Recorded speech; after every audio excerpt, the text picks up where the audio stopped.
What's up, guys? The holidays are here, and inevitably, so is the food. Yes. My favorite time of year. Agreed. So we're going to talk undefeated, simple hacks on how to survive the holiday eating. Yeah, I love it, man. Are you ready to do this? I am. Let's do it, man. Let's do it! Let's go, go!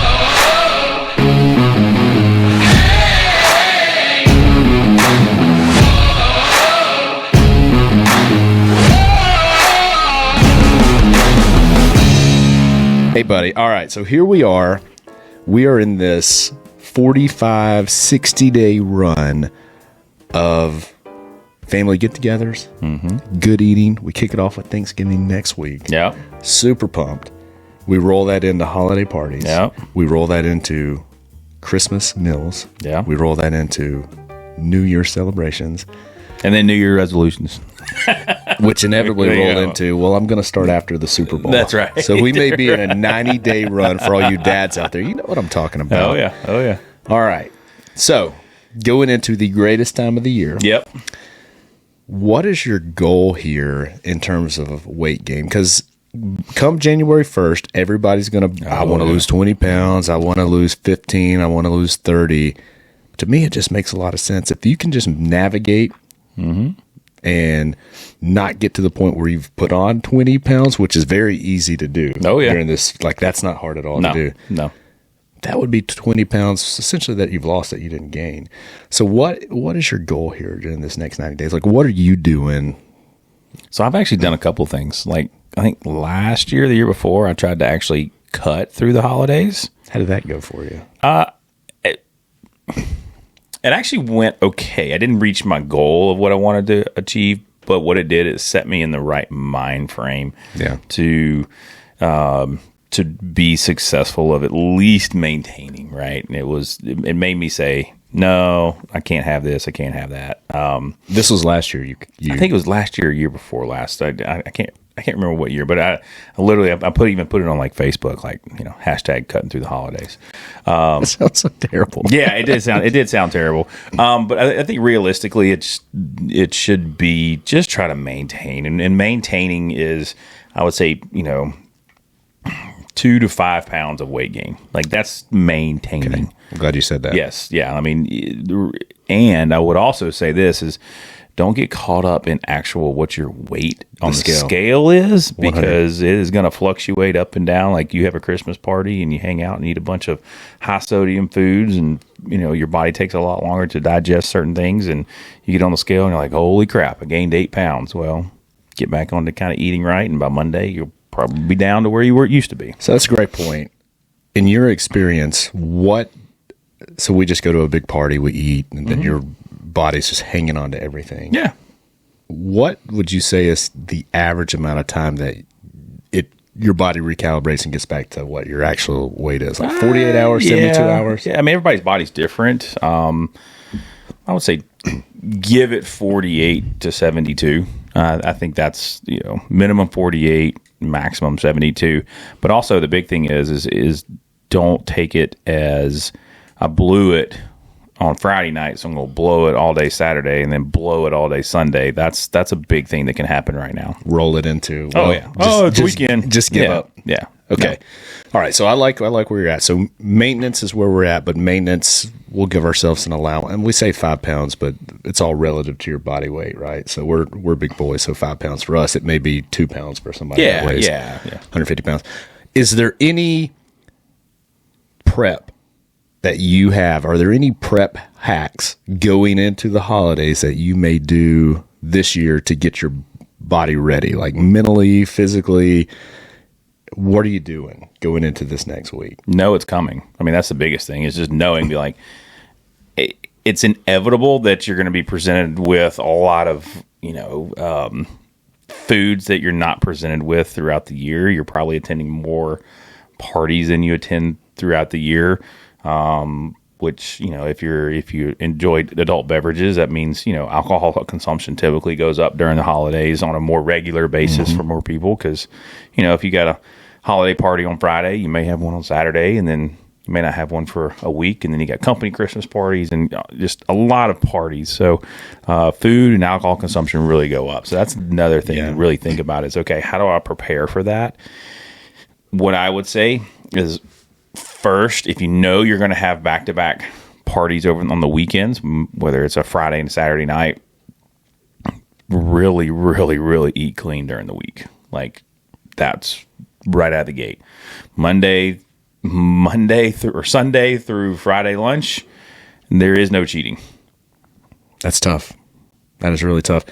So just for simple math here, they say 3,500 calories is you will gain a pound if you have a surplus of 3,500 calories. A fat, yes. A fat. So not a fat like macro that you're eating, but you will gain a pound of fat. Yeah.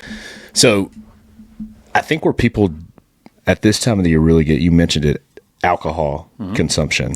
And if you think about it, like a lot of these holiday drinks will be 250, 300 calories. And because they're liquid, they go down a lot faster and you may not get full.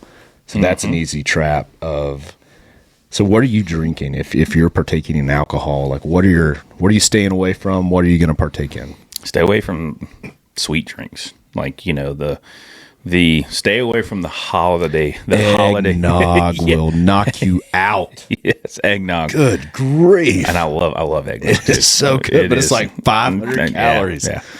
Wow. Just any of the holiday drinks that are created, typically around this time of year, they're going to be sweet.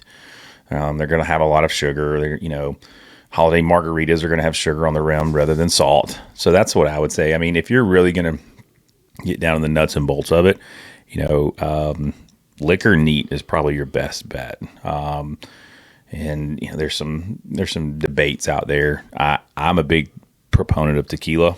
It's probably one of the cleaner alcohols out there. You get you a good tequila, and you can sip on it neat. And you don't feel like junk the next day. I don't know what tequila you've been drinking, but I've not had that experience. Well, I have a lot of fun, but I feel terrible the next day. That's a whole nother story. Yeah. I would stick to neat drinks. If you do decide to have one of the holiday cocktails, I would say keep it a minimum. Go in with a plan. Hey, I'm going to have one peppermint mocha or peppermint margarita or whatever is out there, and only have one. Yeah. Again, goes back to my original comment. Everything in moderation. Yeah. So here's we talked briefly about prepping for it. I'm doing this, and it all goes to how far do you want to take it? Yeah. You can go through this and just try to survive without a plan. I don't recommend doing that. I think that's probably a really bad idea. I'm going into this kind of and what I mean by prepping, I'm going into this with a fast. And if I can make, my goal is 48 hours. Ooh. But I've been fasting a while. Yeah. I can do 48 hours if I really put my mind to it. I would say, again, we're not doctors. This is just a couple of dads talking through things. So you do what you need to do after you talk to your doctor, disclaimer.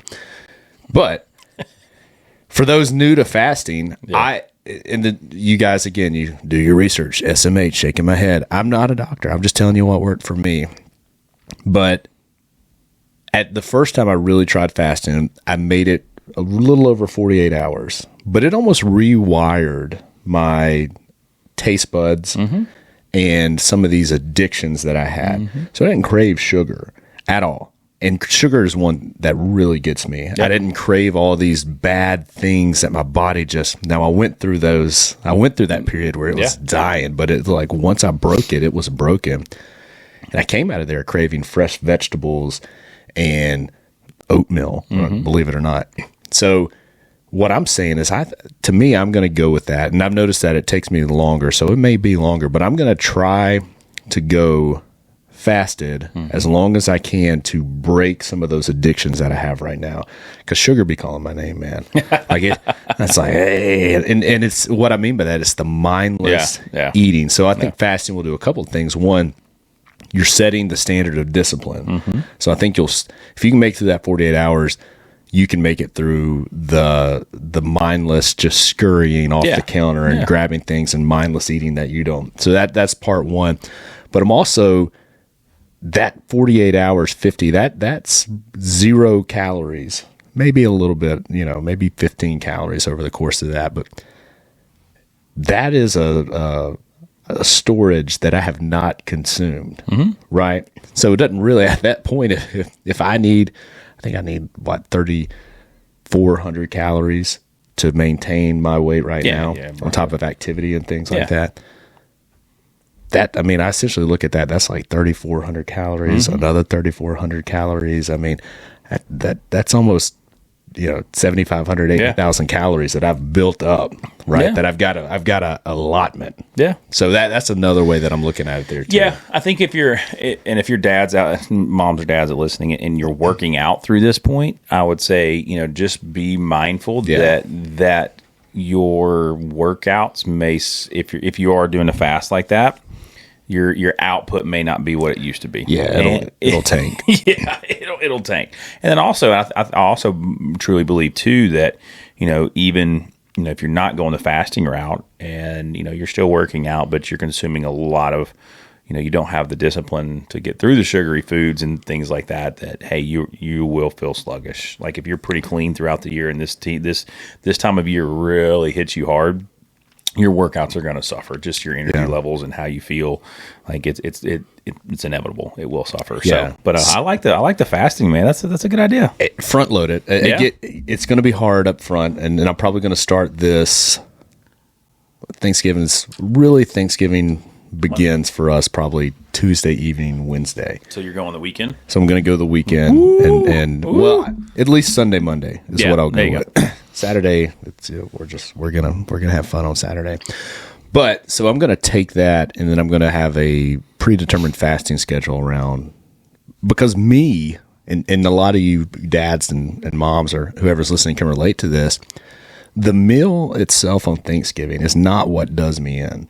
Okay. It's the 20 meals of leftovers that do me in. And all the charcuterie boards. Yeah. And then the wine, and then all these other things, and the sweets and the endless cookies. And it's just the mindless grabbing. So I feel like if I can set a fasted schedule where maybe it's for these 8 hours is all I'm going to eat. Or if I really want to get after it, 6 hours or 4 hours. So I got a question on that. Yeah.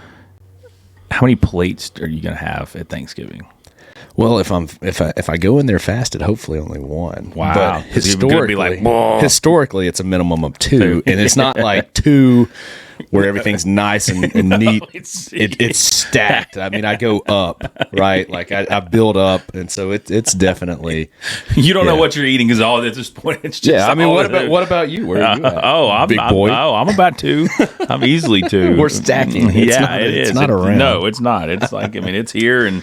It starts with everything here, and then, like you said, it kind of goes up. And then with the second plate, it's like, okay, what do I not want? Yeah. So I go get the things that I really enjoy. Yeah. And, of course, it's all carbs and casseroles and things like that. Of course. Yeah. So, okay, so we talked pregame, game week. Yeah. Now we're at the game.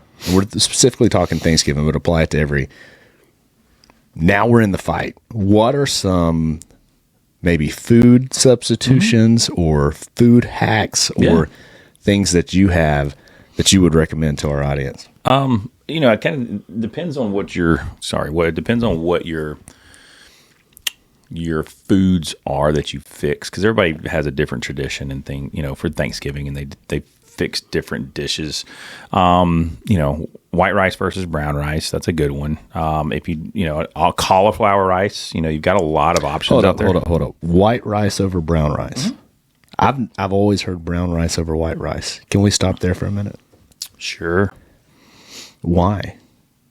What's the theory behind that, and why the change? Because have you heard like brown over white all day long? I have. God, you put me on the spot. Oh no, you put me on the spot. I read an article about it.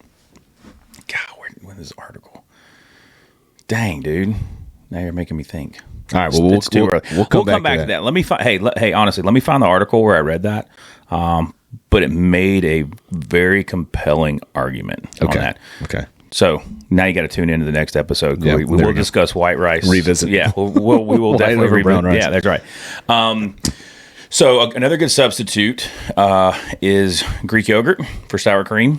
That's a great one. Yes. And honestly, if you use it, you really can't tell that big of a difference. And filled with protein. Yes. It's great. Doesn't have all the junky stuff. That's a good one. Yeah, let me throw this out there, though. If you are using it, make sure you're getting zero flavored, right? Because that is a way they sneak carbs in. Sugar. Turn that bad boy around. It may say Greek yogurt 0, and if it's vanilla or fruity flavored, it probably has sugar in it. Next one, egg whites over eggs, right? I mean, you're taking the fat out when you take the yolk out. Let's see what else. You can do lettuce wraps. I don't know how many buns are used. Endless. Yeah. So, I mean, if you want to use a lettuce wrap, whole grain bread over white or wheat, right? That's a good one. They've got noodle substitutes out there now, so you can use. You can go gluten free. You can go zucchini noodles. Those are really good. We use zucchini noodles. I don't know how well mac and cheese would do with zucchini noodles, but if you're a noodle person, that's a good substitute. Things like that. I mean, there's all kind of hacks. Yeah. Did that answer your question? It does.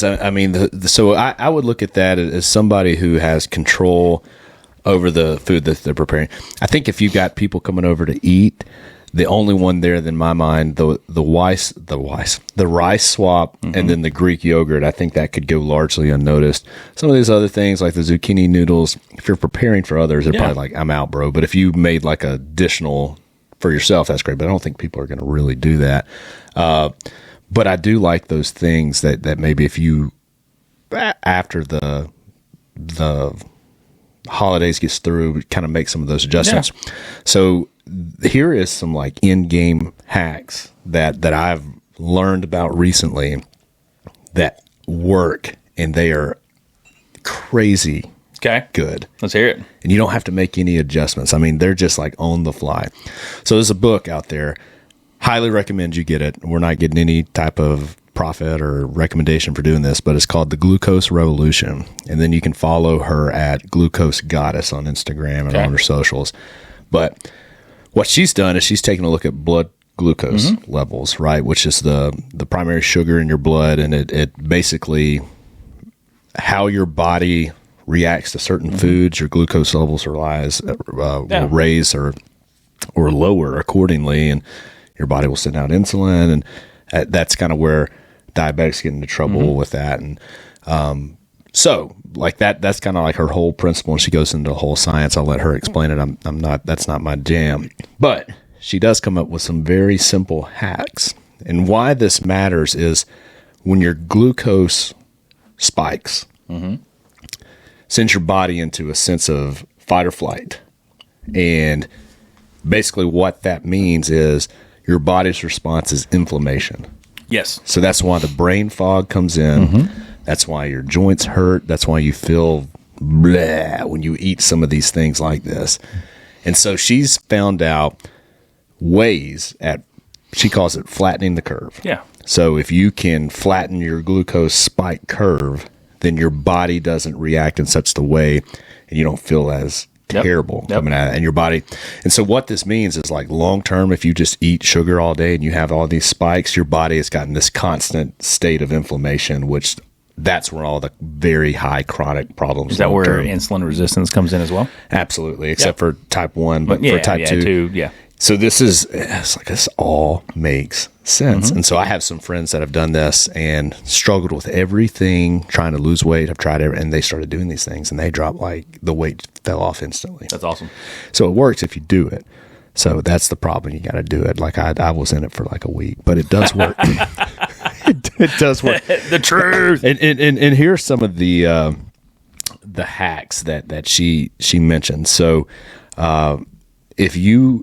so we're talking about our plate, and it's all about the order in which you eat your food. So same foods, but if you start with greens, right, and we're not talking like greens loaded with all this stuff. Yeah, greens. Yep. It's gonna be broccoli. Broccoli's probably the best because it's high in fiber. But you can also just be romaine lettuce. Iceberg's not going to do anything because it's just water. Spinach. Just jam it down. Get it down. Right. The only dressing that she would recommend would be vinegar based. Yes. Right. Yep. But if you jam it down and then you go with the protein next, and then the carbs, yep. She has shown up to a 30 to 50% reduction in your insulin spike. Okay. Which is amazing because it's the crash coming back down that gets you. I'm curious about this. So apparently it's, and she does the whole book. You got to get the book. I'm not gonna but I've got the blood monitors to track it. So I've done it to track it. So it does work, right? So if you may spike up to like 150, right? Mm-hmm. Like it may keep you at like 120. So your resting may be like 90 to 120, which is not as bad as I got a question for you on that note. Yeah. Did you notice that because of the order that you're eating your food, did you notice that you did not eat as many carbs? Because if you cram in the greens first, high in fiber is going to make you feel full. You follow that up with a protein. It's more density in your food, right? It's a denser product. So which is going to make you feel more full. Mm-hmm. Then you get into your carbs. So by the time you get there, you're full. Like that's a good point. Did you notice? Since I haven't done this one, now I'm intrigued. So I probably did. Yeah. Because I mean, but that's a simple way because all those foods are going to be there. Just change the order that you eat them. The other thing is if you don't have greens, apple cider vinegar. Just take they say don't just take like a tablespoon because over long term it messes your teeth up, but dilute it in water and then take it. Yeah. It has the same effect, same response. So if you can't just put a little in your water, drink it, doesn't taste great, but it doesn't taste terrible. Yeah. And it still will lower the spike within that. So then you can eat whatever. But then she sampled all these foods like dessert, right? Mm-hmm. If you're going to do dessert, jam some greens in first and then eat your dessert. Like don't restrict yourself from it, but jam some stuff in. Now this doesn't really eliminate the whole calorie things, but it does eliminate your body's negative response. And it sounds like it'll make you think about eating that dessert first. We're like, dang it, I gotta have a handful of spinach before I eat it. What happens when your body goes into fight or flight? Yeah. It raises your stress hormones, cortisol. Okay. Right? And so when that's raised, what happens? Your body hangs on to fat. Because really the only way that you lose fat is when your body's in like this homeostasis and it's not in fight or flight. That's right. So that's how you have to get it into that area of it's okay now. We can let go of this because I'm not in the survival method. Right. So it really makes a lot of sense. So that's one way. Or take a shot of apple cider vinegar before you have I'm telling you, it works. It does because I've done the blood test to track it and prove it. The other thing too is if you don't have any of that, go take a walk within 10 minutes after eating. Mm-hmm. Go take about a 10-minute walk. Actually, not within 10. I think you got about 30 minutes, 40 minutes. But go take a 10-minute walk, and it has the same effect. It will lower the spike. What about football? Yeah. Can you go play football? You can go play front yard football. You may vomit and throw up on something. Well, I'm just saying that's kind of a family tradition. Is we throw the football around after Thanksgiving dinner. That would be for the thing, and then ultimately, like, go for savory over sweets anytime. Yes, yeah, and that's kind of the main thing. But don't restrict yourself. But get that book because she probably does 100 examples of just different variations, and she has the spike monitor about. Hey, here's a piece of cheesecake that I ate just with cheesecake. Here's what I ate a handful of greens. Here's the difference. Wow. And it's amazing. So those are the hacks that I'm going to go with. And just look at her Instagram page. She'll have all those hacks listed there. But if you do the trifecta, that has the maximum gain, which is take a shot of apple cider vinegar, eat your greens, protein, carbs, take a walk. It's almost flat. Wow. We better end it before we go down another rabbit hole. But would love to hear what your plan of action is. And if you didn't have a plan of action, hopefully this inspired you a little bit. But hey, just a little bit of mindfulness will go a long way in the mindless eating trap that is headed your way. So enjoy the holidays, enjoy Thanksgiving, enjoy the family time. Spend a lot of time because, don't ever take it for granted. That's right. Enjoy being with them. But hey, we enjoyed this episode. Till next time, we're out. See you guys.